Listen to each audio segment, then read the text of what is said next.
Hey, didn't see you there. Hello, and welcome to the Sebastien Report. Today we'll be talking about the very infamous, but large, Russian tundra. Oh, you surprised me there. Nature. It's all around us. But it's one of the things we've been taking for granted for the past 100 years. Now you see, in the Russian tundra, nothing like this would be growing. All that grows are grasses, funguses, and shrubs. They grow very low to the ground to escape the cold weather and the wind. Now, they'll group together just to keep themselves warm. One of the adaptive features of these plants are the tiny hairs found on their leaves, so that they can keep themselves warm. But something like this would not have that.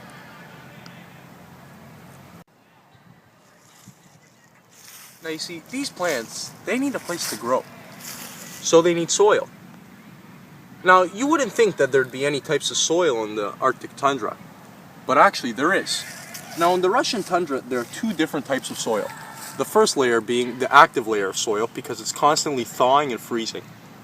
This layer consists of soil that is from 10 inches to 3 feet deep. Now, beneath the active layer of soil, there lies the permafrost, which in Russia is very, very deep, unlike other places in the world. The Russian permafrost can be up to 2,000 feet deep at times and stays frozen throughout the winter and summer. The Russian tundra is home to many different species of animals. For example, birds, mammals, fishes, and insects. Certain characteristics that these animals have are the fact that they have short arms, legs, tails, and small ears to preserve their own heat.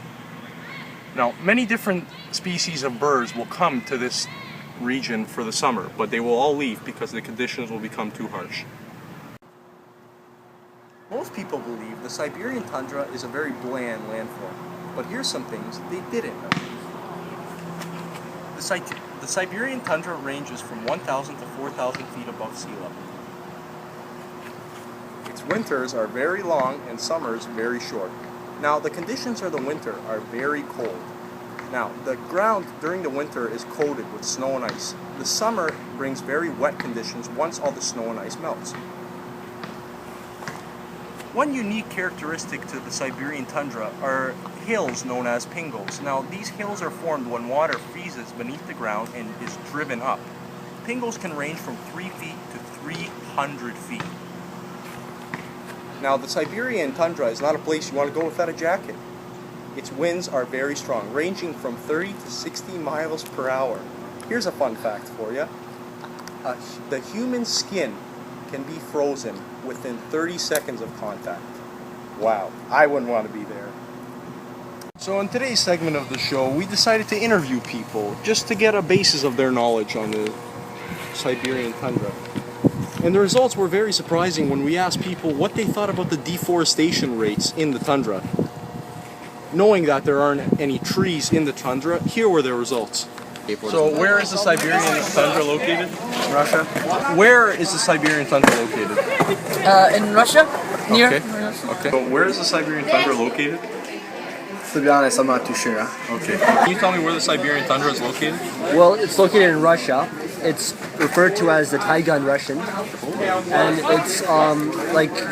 it's close to the tundra, and usually you can't do any farming there, so people usually trap animals. It's rich in water. There's a lot of rivers there, a lot of pike. How do you feel about the constant deforestation problems going on in the Siberian tundra? Don't like them at all. How do you feel about the constant deforestation problems happening in the Siberian tundra? I think it's wrong. You think it's wrong? How would you feel if someone told you that there was deforestation happening in the tundra here in Canada? That'd be pretty sad. Sounds like a really sad thing. How do you feel about the constant deforestation problems happening in the Siberian tundra? I really couldn't care less. No, what would you say to the person if that was happening here at home? I tell them, don't ruin our planet. It's our planet, and we only get one. What would you say to the people who are taking part in that? No, I am not. I went home. I don't know. There was deforestation problems happening here at home. Well, I would care because I like to shoot things, So what would you say to the people in charge of deforestation in the tundra? I'd really be like, off, it's like. Now, the main problem with the Siberian tundra is the fact that the permafrost is slowly melting away. This causes three major catastrophes. One is the decimation of bodies of water, two is the loss of travel, and three is the instability in the land. Now, the decimation of lakes is bad because all of the ecosystems which live off the lake will be harmed.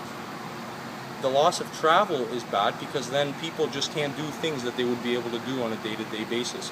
Now, the loss of travel is because during the summer, when the conditions become very wet, this land becomes unstable and you're unable to travel on it. Now, the instability of land is a catastrophe because you're unable to build structures and people are being evacuated from their homes because of this instability. Another disadvantage to this melting of the permafrost is the fact that when the permafrost melts, it lets out high amounts of methane gas, which is a very powerful greenhouse gas.